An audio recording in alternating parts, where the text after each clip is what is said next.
What's up, guys? Welcome back to my channel. So I'm here today to talk about The Housewives of Salt Lake City, Season 3, Episodes 8 and 9. So be sure to like, comment, and subscribe. Let's jump right into it. So Episode 8, RSV Please, starts out with Lisa and her family, and she's trying to kind of figure out how to get her family back into kind of a weekly scripture / Bible study. And she says she basically just wants to be a better religious and spiritual example for her children. And yeah, just kind of give them a better foundation, if you will. They're getting over to a little group scene between Whitney, Lisa, and Jen. They're all going skiing. And if we recall, Lisa and Jen, they've lived in Utah for years and years and years and years.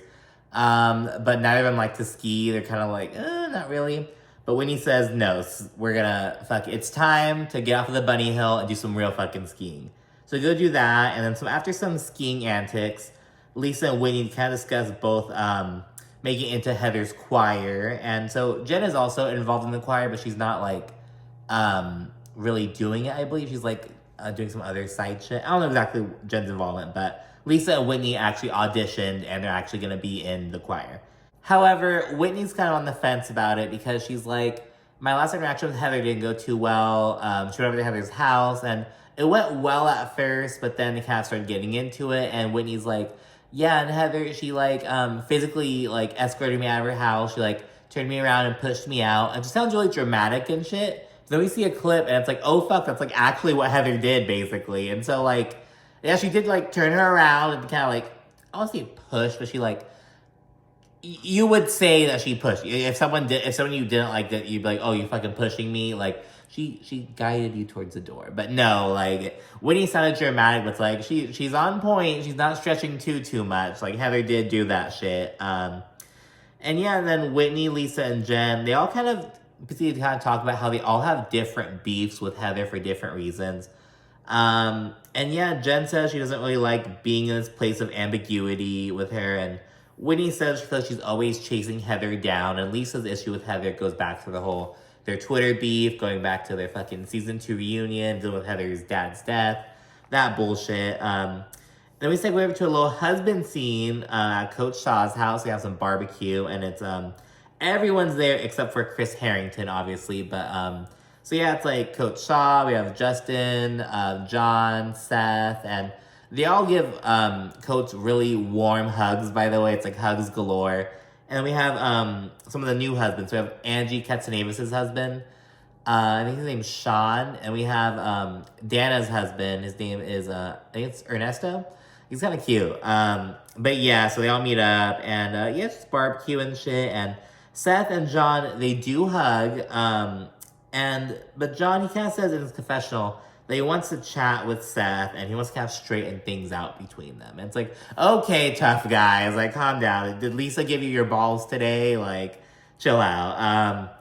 Justin, he feels a tension between Seth and John. He's like, all right, what's going on? He also mentions that, like, this is kind of going against their little bro code, kind of, like, not let the wives' drama leak between them. But the drama isn't just between Lisa and Meredith now, because Lisa, with her hot mic moment, mentioned Seth and the whole family and shit, and yeah, it goes on from there. But yeah, then Seth actually approaches John to talk, and just kind of get some shit off of his chest. And it's like, oh sure. So John in his confessional, which is recorded after the interaction, he's like, yeah, I want to talk to Seth, but Seth is the one who went up to him to actually talk. So it's like, okay, I get it now. But yeah, they go out to the chat. Seth says that he's never been in a situation where his friend's wife went crazy on his wife. He says that John, he kind of points out like, oh, well, back at Sharrieff's party, way back in fucking episode 1, he says that John didn't say hi to Meredith at all. And he's like, oh, well, were you like avoiding her or whatever? John kind of plays it off. It's like, yeah, John, like, I believe Seth talked with Lisa, and Lisa went this whole long-winded thing. But yeah, John didn't have the balls to go say hi to Meredith or anything. Seth then asks how John would feel if Meredith said all that stuff about, the Barlow family. And John, instead of answering that question, he deflects. He's like, well, I don't know, because, your wife said some things over in Phoenix, and she said that Lisa was cheating on me, so I don't know, man. And it's like, what the fuck does that have to do with, like oh yeah, like, is he not forgetting that Lisa's hot mic moment happened first? You know what I mean? And he's getting all twisted because, again, Meredith didn't bring up the shit. Whitney's the one who brought it up. It's just, like, so stupid. And John is clearly on his Lisa Barlow shit. He's not taking accountability for anything. It's like, it makes sense why they're together. Just to be honest, because I think Lisa's a good villain. She's only been on for 3 seasons, and she's already given us, like, multiple quotable things. Like, hello, baby, gorgeous, fucking garbage trash whore, all that bullshit, Queen of Taco Bell, like, I don't know. But, yeah, she can't take accountability for anything. And John's the same way right now. They both remain civil, though, and they kind of, like, shake hands or whatever, and then they go inside, and Coach Shah is like, oh, so I just want to ask, is everything all good? And they're both like, you know. they reluctantly say that they're better now than they were when they first walked out. You know what I mean? So it's like, okay, that's some, progress. And then we segued kind of speaking on how Coach Shah is handling Jen's legal stuff. And it's kind of sad, and especially we know in real time that she is gonna go to jail. But yeah, with the men are showing him support, and a lot of people talking shit about, like, the men scenes. We got we usually see the husband scenes on New Jersey. That's where it mostly happens. They tested it out last season on season 2 of Salt Lake City. They had a guy meet up. Didn't really go super, super, super well, but I thought this one went really well. I thought this was a good husband scene. We got some new faces. We're doing barbecue and shit. We saw them seasoning and everything.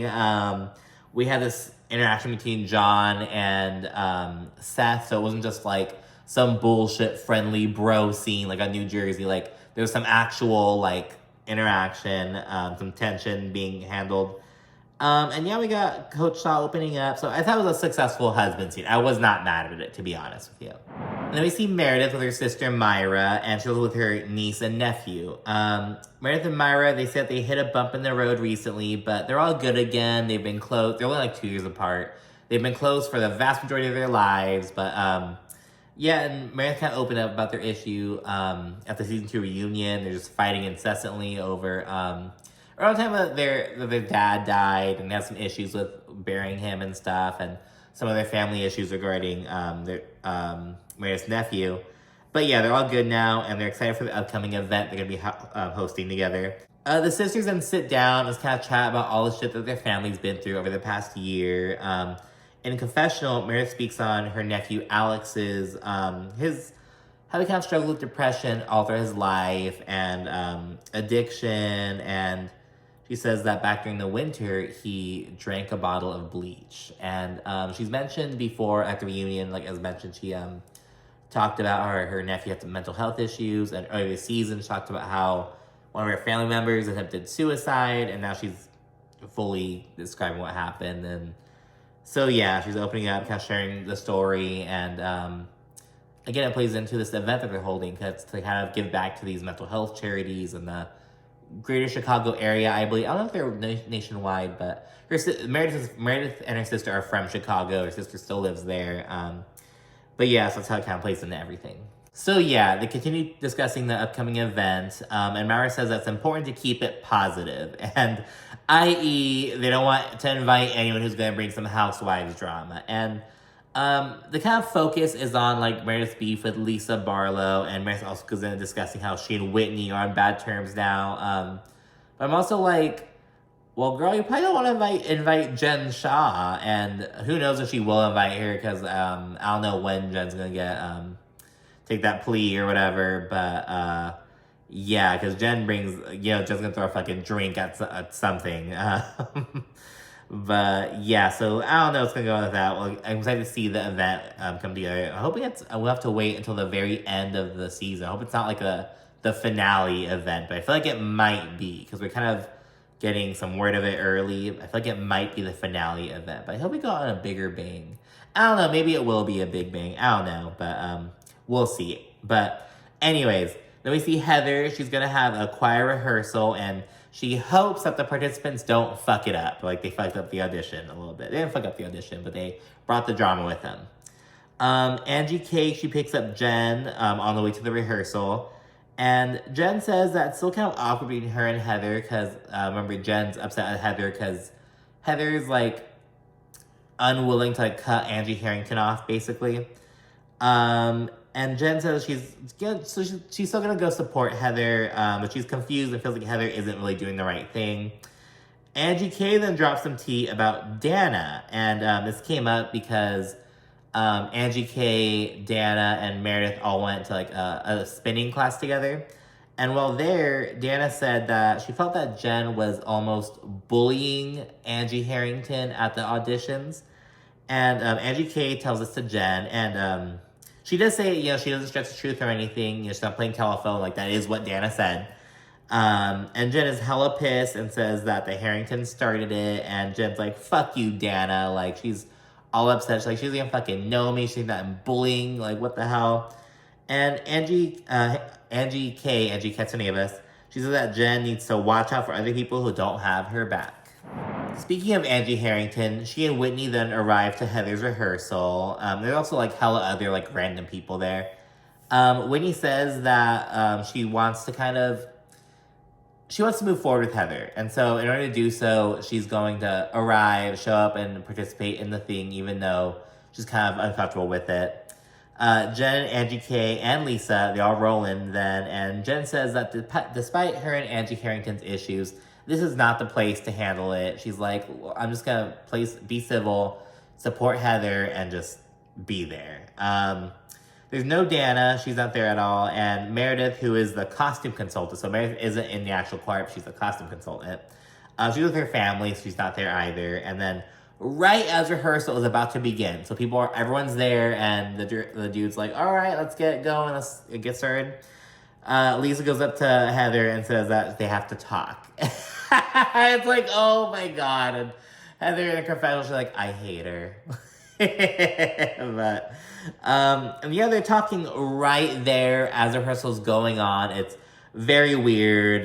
This conversation should not be fucking happening. You have to see it from my side too, Heather. My character was denigrated because you told a lie. And yeah, they're going back and forth, and Heather says that if Lisa's such a fucking empath, like you said last year, she should understand that Heather is hurt over the Twitter drama. She's like, yes, Lisa tried to catch me in like a factual and an inaccuracy, if you will, but she's like, but it hurt me, and Lisa should understand that. Lisa then outright asks if Heather likes her, and Heather's like, does that matter to you? And then she says that, she's always wanted to be good with Lisa, but Lisa put them in this situation, and they keep going back and forth, and it's like, Heather never answered Lisa's question. And Lisa was like, it's a yes or no question, Heather. It's a yes or no question. And Heather never answered it. It's like, maybe Heather doesn't like Lisa. But in the midst of the chaos, Angie Harrington goes up to Jen Shah, and she's like, all right, I need to speak with you privately as well. And she says that Jen was a casualty in all this, specifically Angie and Chris's beef with Lisa. And she apologizes. And Jen, she says that Angie needs to apologize publicly. She and Chris are doing this fuck shit publicly on Instagram, so they need to apologize publicly. And she agrees to do so. I don't know if Angie Harrington has done that. I don't fucking know. We then flash back to Lisa and Heather, who are still going at it. And then Lisa brings up the Arizona drama. And she says, according to Whitney, you were complicit in, in knowing about these rumors and all that shit. Heather says that she never heard or corroborated these allegations, though. And Lisa says, well, I'm choosing to believe Whitney. And she calls Whitney over. Whitney doubles down on her story and says that, Heather did, she still believes that Heather heard her. And she's convinced that Heather either forgets, like genuinely, or she conveniently forgets when she feels like it. So it's like, okay, Whitney. Then we see some footage of Heather conveniently being forgetful, like when she was calling Lisa and Whitney to come join her choir. She was like, oh, I forgot that we had issues. I forgot that we were going out. I forgot what went down. Like, she's literally like showing that she's being conveniently forgetful. So I'm like, Whitney may have a point. So Whitney's not the best at verbalizing her like point of view, but I'm starting to kind of side-eye Heather a bit more. I'm starting to see Whitney's perspective and how Heather's acting a bit weird. So Whitney's not perfect either, but Heather isn't as innocent in it as I think I and many others may have initially thought. Heather and Whitney keep going at it, and Heather winds up walking off, and Whitney says Heather does the same old shit. Like, when it gets too hot in the kitchen, Heather walks off and just doesn't put in the fucking effort. Whitney then says that after being shut down for the 100th time with Heather, she's over her. Everyone then groups up to rehearse as a group, finally. So they finally get to do the fucking full rehearsal. Finally, we see Meredith have Danna over to her place. She's gonna have to chill, have connect and whatnot. And Meredith says that now she's cut some toxic people out of her life, she's excited to explore some new friendships. Meanwhile, Jen and Angie K are linking up to go swimming somewhere. And Jen introduces the upcoming San Diego trip. Angie K says, "Oh, I know someone who lives in SD. You know, we can arrange for the house. Yada yada yada." Jen then calls Meredith to invite her on the trip. And they're surprised to see that Danna's there. So Meredith's like, "Oh, hi, you know, whatnot. Oh, look who I'm with. Like, look who's here." And yeah, so they're like, "Oh," and then Angie K and Jen get their mean girl shit, and they say everyone who's going, and it's everyone except for Angie Harrington and Danna, who's right there. So it's really fucking awkward. Jen then goes in, acts all big and bad. She's like, "Oh, I don't appreciate being called a bully, blah, blah, blah, blah." And Danna owns up to it and says, "You know, like I said it, and I don't appreciate the way you talk to people," and she's not going to tolerate it. Jen then gets all fucking mad, and she's like, "Oh, like, fuck this shit," and she hangs up. Angie K, she's like, "Oh, fuck her, no one cares what she thinks, blah, blah, blah." So yeah, we see Angie K, like, really riding for Jen for some fucking reason. But that will not last very long, as we'll see in the next episode, which begins right now.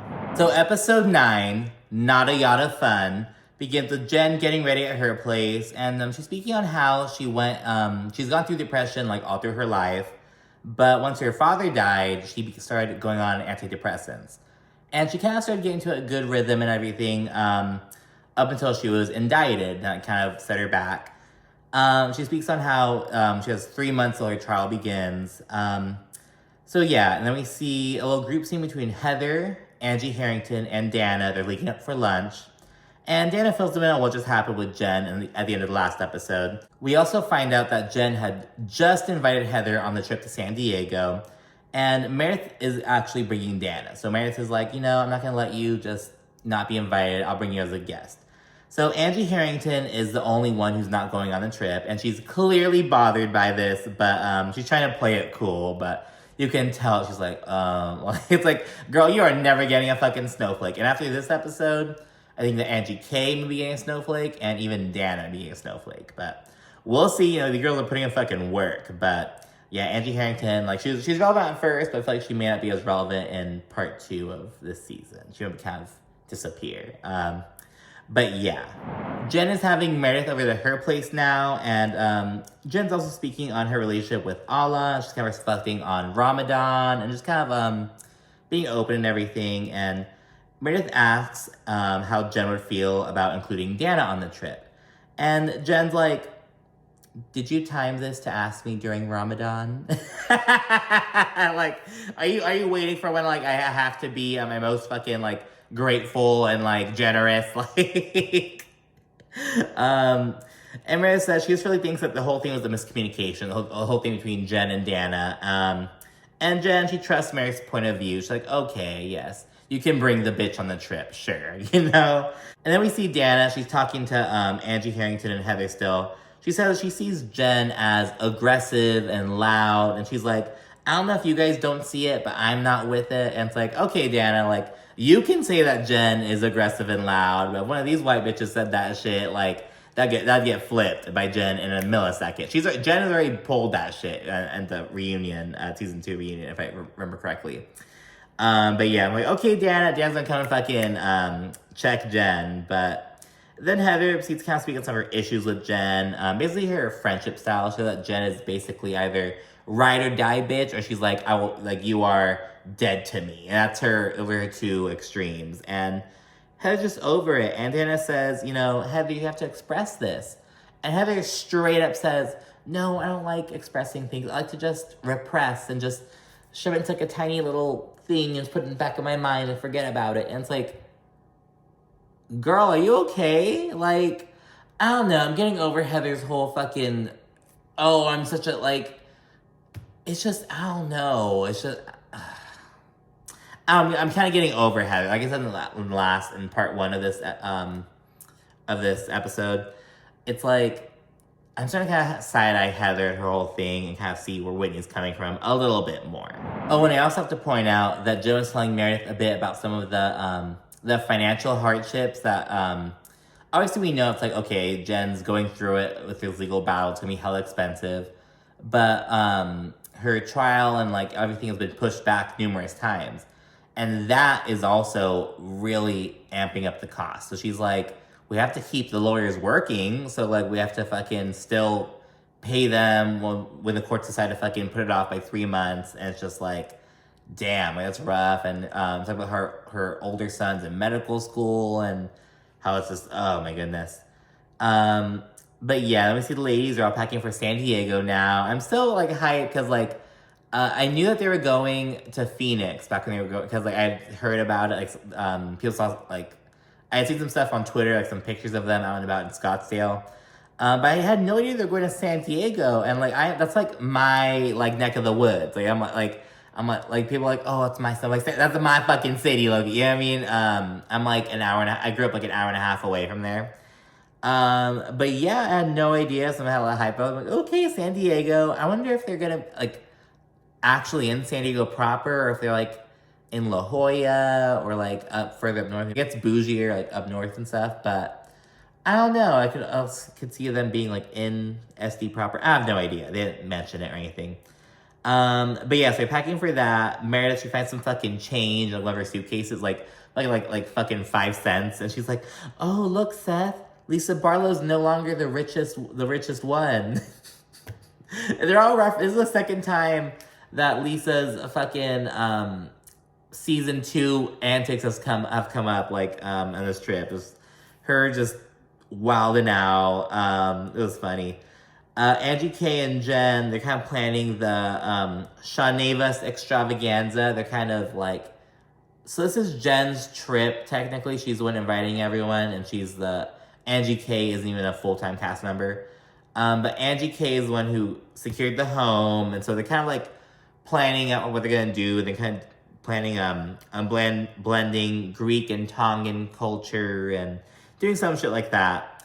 And we see Whitney talking with Jessica as she's packing. She says she's in an awkward space with Heather, but yeah, she just feel like they're gonna be disingenuous and kind of play nice at first. But then Whitney, she's like, then something's gonna trigger me. I'm gonna pop off, and she's knows what's gonna go down. And yeah, everyone's on the way to San Diego now. Things are awkward between Jen and Danna at the airport. Whitney, she's like, yay, another domestic trip because of someone's travel restrictions. San Diego. And it's like, okay, Utah, bitch. Like, San Diego's America's finest city, bitch. Shut up. But another NSD, Angie K, she secured the house from her friend, as they mentioned, and she seems to be kind of taking the lead on things. It's a 6-bedroom home, which I was like, only 6-bedroom? I was like, well, that's how much they planned on initially having. Remember, Danna was like an add-on. So yeah, it's not too underhoused, unlike Mia on Potomac. But yeah, so she's kind of taking the lead on things, and Whitney, she's like confused, because she's like, I thought Jen was hosting the trip, but Angie K seems to be doing it now. So there's kind of we kind of see some light conflict between Jen and Angie K, kind of like fighting over who's the queen bee on the trip almost. And this reaches a climax when Angie K calls the best room in the house, the master bedroom basically, for herself. And Jen doesn't have the nicest room in the house. And now this is against the grain, because Jen basically always gets the nicest room in the house. And so the ladies are like, ooh, Angie K is calling it. And Jen, she's like, I planned this, and you get the best room? Like, what the heck? And it's like, Angie K's the one who got the house. Like, what do you mean? But yeah, it's really weird. They're downstairs and shit, and Jen kind of tries to take over, kind of tries to, assert her dominance almost, kind of like, okay, guys, this is what we're going to do. This is how we're going to saturate the rooms, all that shit.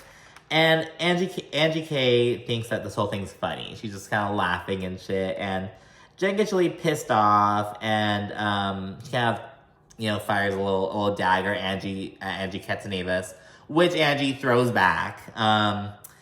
And Jen fucking pours champagne on Angie K at that point. And it wasn't that serious. She kept throwing some shade, calling each other like a bitch, kind of.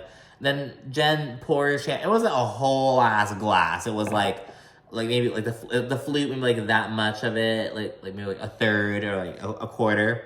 She pours it on Angie K, and Angie's like, "Are you serious, Jen?" And Jen's like, "Yeah, I am serious."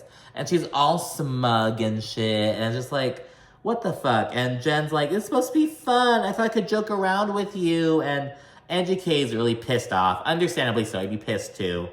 But yeah, and Whitney equates it to Jen kind of trying to mark her territory almost. And Lisa and Angie then go upstairs, and Lisa says that she wished that she had thought to confront Jen in the moment, but Lisa's like, "I feel like I'm just conditioned as Jen's friend to accept her bad behavior."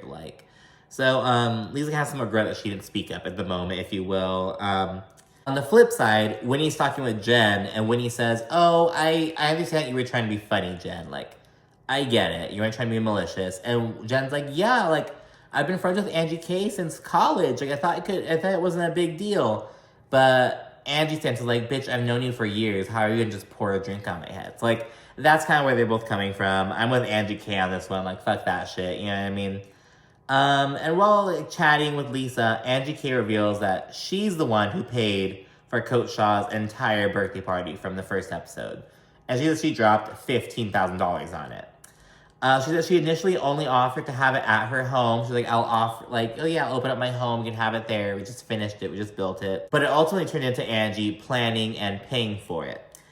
She brings her fucking receipts too in the confessional. She's like, "Oh, this much for the flowers, this much for the fucking this, that much for that." Blah, blah, blah. He's running through it and says that Jen paid nothing. So yeah, this Jen's really made an enemy with Angie K. And she says that after what just happened, she's gonna be sending Jen a bill once they get back to Salt Lake City. Oh, this was so fucking funny. So Mary's talking with Jen, and she's like, "I don't even think Angie's that mad about it." And then we flash to Angie, and she's like, "I'm so fucking upset. I'm so angry." It was just the quickness of the thing. But yeah, and it's kind of sad though, because Angie's getting teary-eyed and everything. But yeah, she needs to read Jen down and says that Jen expects loyalty and support, but she's a shitty friend, and she's really immature, and she shouldn't be acting this way as she's preparing to fight for her life in court. Then we see a scene with Heather and Danna. They're kind of upstairs chatting, and Danna's pretty bothered about what just happened. She thinks that Heather, as Jen's friend, should tell her something and just say it was uncalled for. Heather's like, "Well, what do you, no, what do you want me to do?" And Heather kind of sees Jen's point of view. She's like, "Look, she just wanted Angie K to stop talking and just kind of let her do her thing." And it's bitch, what? As Danna said, she's there are other ways to do that, though. What the fuck? You know what I mean? And Heather also admits in the confessional, she's like, "I'm secretly happy." She says she's secretly thrilled to have the spotlight off of her now. She's like, "Look, I was public enemy number one going to this trip, but now we have this drama between Jen and Angie K. I'm almost off the hook a little bit." And I'm just like, Heather, that is the most weak bitch-ass bullshit. And speaking of being a weak bitch, Heather then says she gets where Danna's coming from, excuse me. She gets where Danna's coming from, how Danna wants to, fight for justice and what's right and whatever. But she's a guest of a guest at the end of the day, and she shouldn't go against the host. And it's just Heather's a pussy. It's girl, you already admitted you like to just put things in the back of your mind, just not deal with it, just avoid until you physically cannot handle it anymore. Like what's going on with her and fucking Whitney. But it's Danna's not about that shit. Danna's a bad bitch. She has an issue, she's gonna fucking express it. And just such bullshit. And Danna in confessional, she's like, what does Jen have? What hold does she have over these women? Does she have their social security number? Does she have their fucking DNA and blood samples? What is going on? And I have to agree with that. It's just so stupid. No one's getting on Jen, really. It's just so dumb. Ladies are then getting ready to head out to the yacht, but there's some awkward vibes from Jen and Angie K for obvious reasons. Everyone that gets onto the spinner van, just kind of chilling, it's a little bit awkward, and Whitney says, look, there's obviously a conversation that needs to be had right now, and Jen says she thinks that Angie K should apologize to her for what happened. And Angie's like, no, what the fuck? You should apologize to me. Rightfully so. And Jen keeps saying, oh, you know, it was just a joke. I was trying to have fun with the drink pour. Like, it wasn't a big deal. But Angie's not letting up. She's like, no, like, you fucked up. It's not cool. Like, I don't appreciate that. And she's going in on Jen. Then, on the sprinter van, in front of all the other ladies, she brings up how she paid for Sharrieff's birthday party and everything. And Heather, in response, in her confessional, she's like, I think that was a sucker punch and that was just uncalled for and mean. And it was like, Heather, shut the fuck up. Like, she can't admit when Jen does something fucked up, but when someone does something to Jen, it's like, I don't know. Heather needs to shut the fuck up. Like, and you know what? I'm going to say, I know Heather gets, like, a black eye later on the season. It's like, girl, with how you're writing for Jen, I hope that Jen's the bitch who gave you that fucking black eye. I hope it was, like, I hope you feel stupid. That was Jen Shah who fucking, you know what I mean? And I don't think Heather will ever tell. But I think it's a sign that it was Jen Shah. You know what I mean? I don't know, I'm just speaking on what I see, you know, what I think. But yeah, just so stupid. Heather's just writing for Jen so fucking hard. It's just so dumb, to be honest. Angie then says that Jen embarrassed herself and humiliated her. Angie says, you know, I'm a respected woman. And Jen says, oh, I am too. And Angie's like, oh, like, are you? Like, really? Then why can't you keep any friendships then? And it's just, oh, she's going in. And Jen then brings up how she got Angie Katsanevas a $5,000 necklace. And Angie's like, look, like, I'm not, like, the last thing I want is for the Southern District of New York to catch you in public wearing a necklace and snatch it off my neck. She didn't say this in person. She was in confessional. But she's like, look, yeah, you gave me a necklace, but like, and yeah, the party was $15,000, and you gave her a $5,000 necklace that you were wearing, you know? It's really weird. And there's some more back and forth, and Angie just keeps going in on Jen. She does not let that bitch, she just keeps going in. And they roll up to the harbor. They get out, and Jen's playing the victim. She's all crying and shit while talking with Heather and Meredith. And it's like, oh my goodness. Jen then says that she's like, I'm surprised what Angie K just did. She's like, I wonder what her angle is. She like doesn't understand what just happened. Jen says that Angie is fake as fuck. And she's like, I invited the wrong Angie. Like, where's Angie Harrington? Like, take Angie Katsanevas back. Bring Angie Harrington. And we're all like, no, bitch. Keep Angie Harrington at home. We want Angie K now. Angie K is what's about.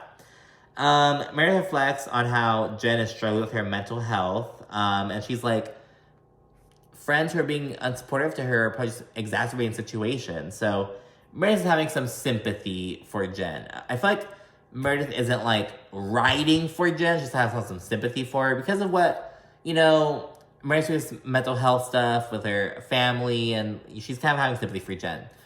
Heather's just writing for Jen blindly. There's a difference between that. And yeah, Jen says that Angie I keep on saying Angie Harrington, just gotta come back. Angie Katsanevas, Katsanevas, it's a Greek last name, Katsanevas. It's like Jesse Katsopoulos from Full House, but it's Angie Katsanevas. Yeah, Jen says that Angie's coming at her during her most vulnerable moment. I'm pulling a Whitney. It's very late, sorry. But yeah, so Jen just really pissed off, and they're on the yacht, and we'll see what comes out. But yeah, so that's the end of this episode. There's a little two-parter. Angie K is bringing the heat. Danna, we're seeing her step to the plate as well. And Jen is just grasping for straws, and Heather's being fucking annoying as fuck. But yeah, that's it. Let me know what you think, and stay tuned for more. Thank you so much for watching, and I'll see you soon. Bye.